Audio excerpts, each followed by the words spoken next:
There was a small town called Bethany, sitting just about 2 miles away from the big, busy city of Jerusalem. It was a quiet and humble place. The roads were dusty and narrow. The houses were built from stone. Fig trees lined the pathways, and the sound of everyday life filled the air. Neighbors talking, children playing, donkeys walking slowly along the road.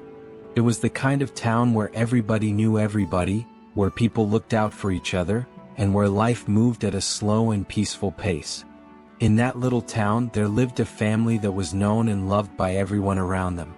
There were 3 siblings, a brother and 2 sisters. The brother's name was Lazarus.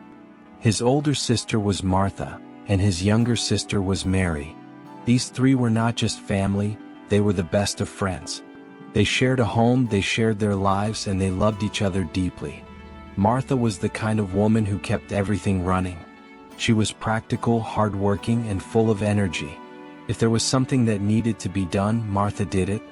She made sure the house was clean, the food was cooked, and that anyone who walked through their door felt welcomed and taken care of. Mary was different. She was quieter, more reflective, the kind of person who would rather sit and think deeply about things than rush around being busy. She had a gentle and devoted spirit. And Lazarus, he was the heart of the family. Solid, trustworthy, warm, and deeply loved by both of his sisters. But what made this family truly special was not just how much they loved each other. It was who they were friends with. This family had a close and genuine friendship with Jesus of Nazareth. Not a distant admiration. Not just showing up to hear him preach in a crowd. A real friendship. Jesus had been to their home in Bethany more than once. He had sat at their table and eaten their food. He had talked with Lazarus like 2 men who truly respected each other.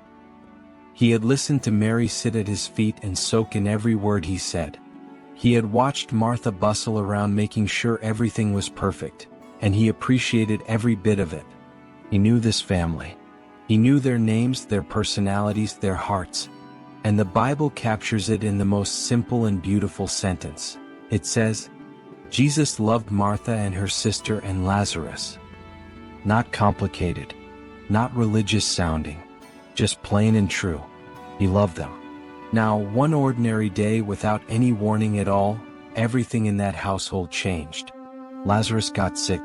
Not the kind of sick where you rest for a day and feel better. This was serious.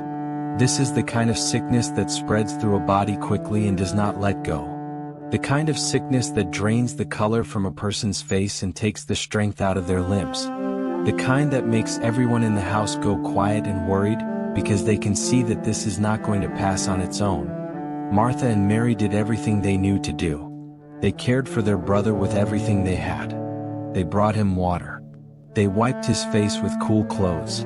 They sat beside him through the long, sleepless nights. They prayed over him with everything in them. But no matter what they did, Lazarus kept getting worse. The healers in the village could not help him.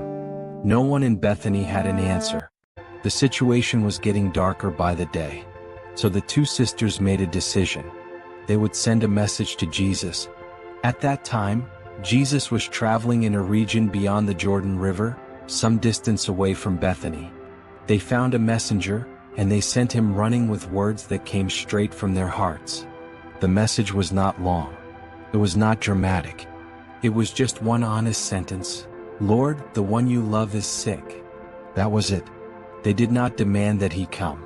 They did not tell him what to do. They simply told him the truth and trusted that his love for Lazarus would be reason enough. They believed in him. Completely. Fully. Without holding back. The messenger ran.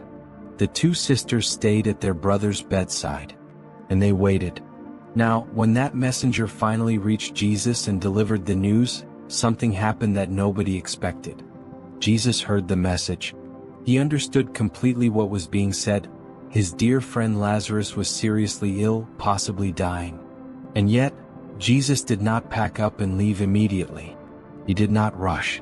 He stayed exactly where he was for 2 more whole days. 2 days.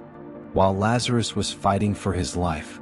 While Martha and Mary were sitting in that house watching their brother grow weaker by the hour.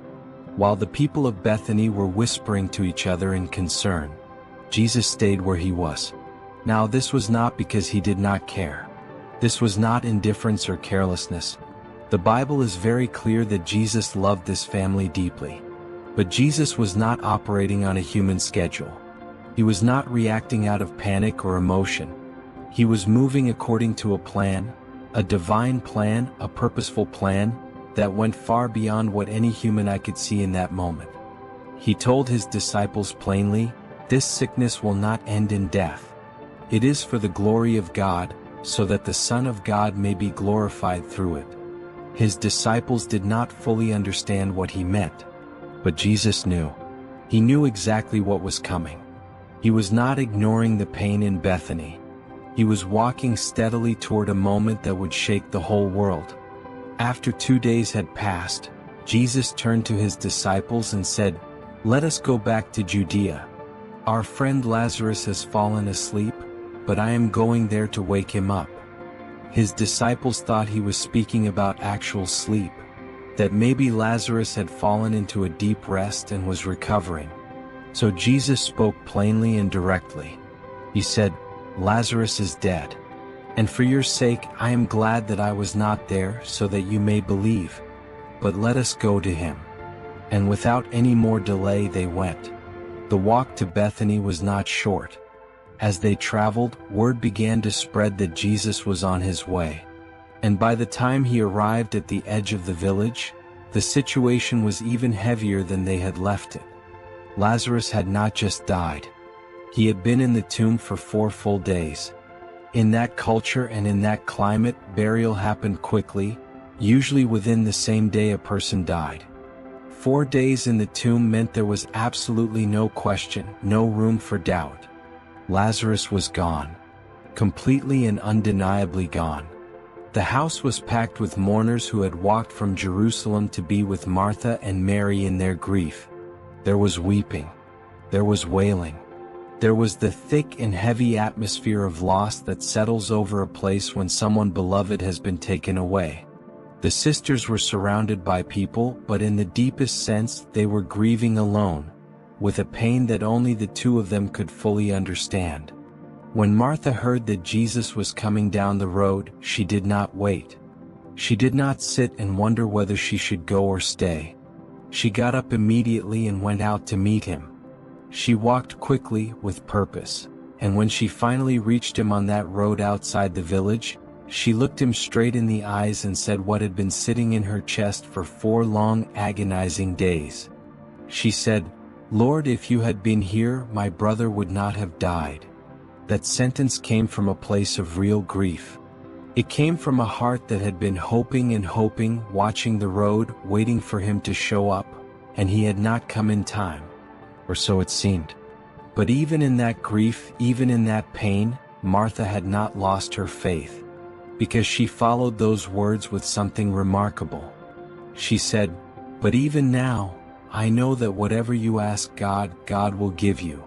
Even now. Those 2 words said everything. Even with her brother 4 days in the ground. Even with her heart completely broken. Even standing there in the middle of her worst moment, she still believed in Jesus. And Jesus looked at her and spoke words that would ring through history forever. He said, "I am the resurrection and the life. Whoever believes in me will live even though they die. And whoever lives by believing in me will never die. Do you believe this?" Martha looked at him.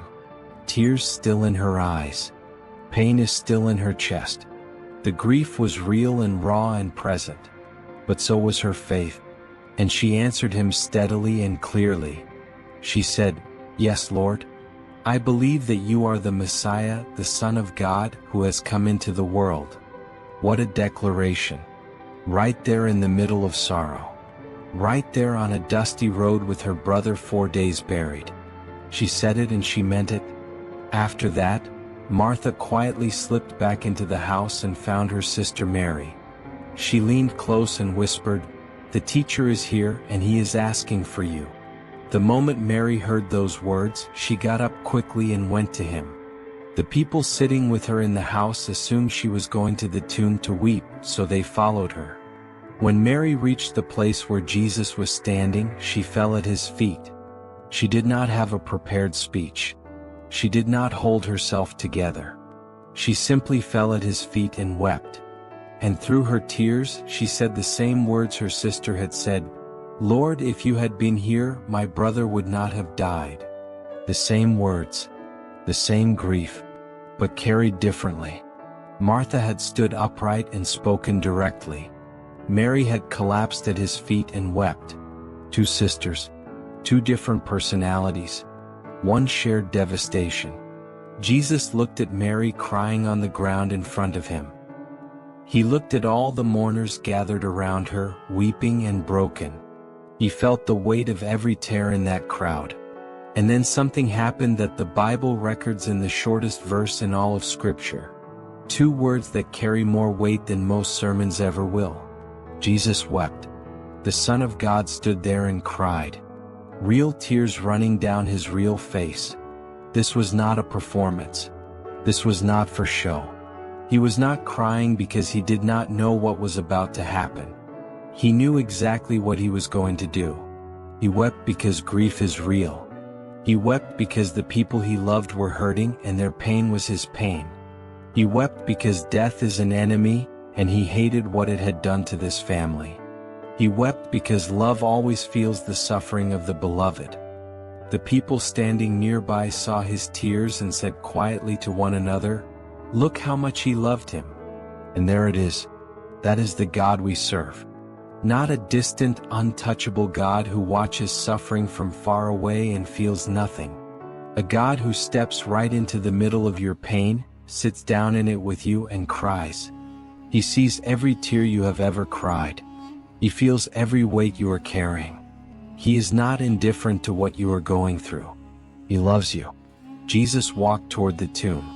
The crowd followed. The mourners, the disciples, Martha, Mary, all of them moving together down the path to the place where Lazarus had been laid.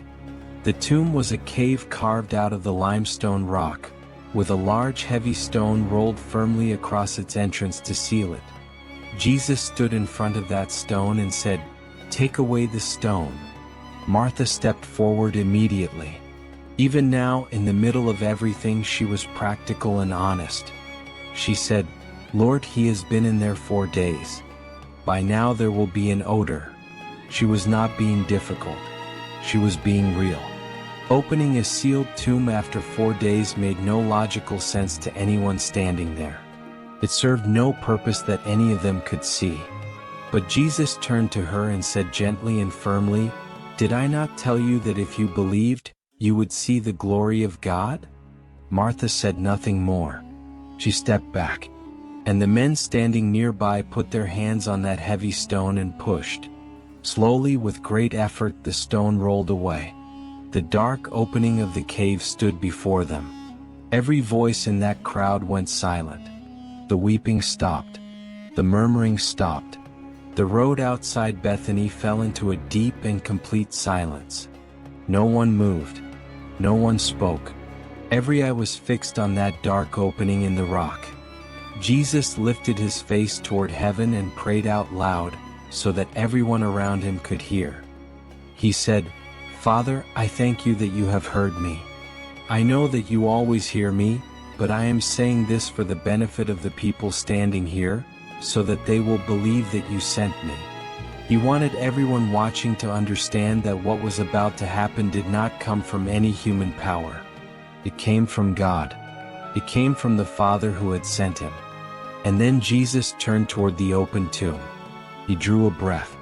And in a loud, clear, commanding voice, a voice that carried authority over life and death itself, he called out, "Lazarus, come forth." The words rang out and fell into the silence like a stone dropped into still water. There was a moment, a long, breathless, impossible moment. And then, something moved inside the tomb. First there was a sound. A soft shuffling sound like fabric moving against stone. Then a shape appeared in the dark mouth of the cave. It was moving toward the light, stumbling forward. awkward in its movement because the burial wrappings were still wound tightly around it, linen strips bound around the hands and the feet, a cloth wrapped around the face. But it was moving. It was coming out. Lazarus stepped out of the tomb. He was alive. Standing there in the afternoon sun, wrapped from head to toe in the white linen strips of the dead, blinking his eyes against the light. His chest was rising and falling. His lungs were full of air. His heart was beating.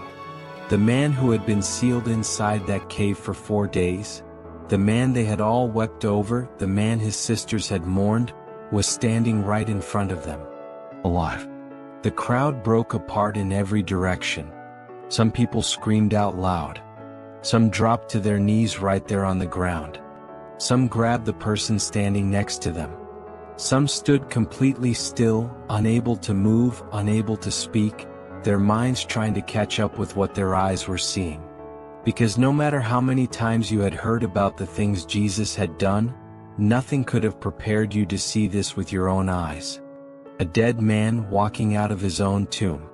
And Jesus, standing there calmly in the middle of all that chaos, said the most ordinary and practical thing. He simply said, "Unwrap him and let him go." People rushed forward. Gently and quickly, they began to remove the linen strips from his hands, his feet, and the cloth from around his face. And Lazarus, breathing, alive, standing in the sunlight, let them. He crossed back from death into life because the voice of Jesus was powerful enough to reach him even in the grave and call him home.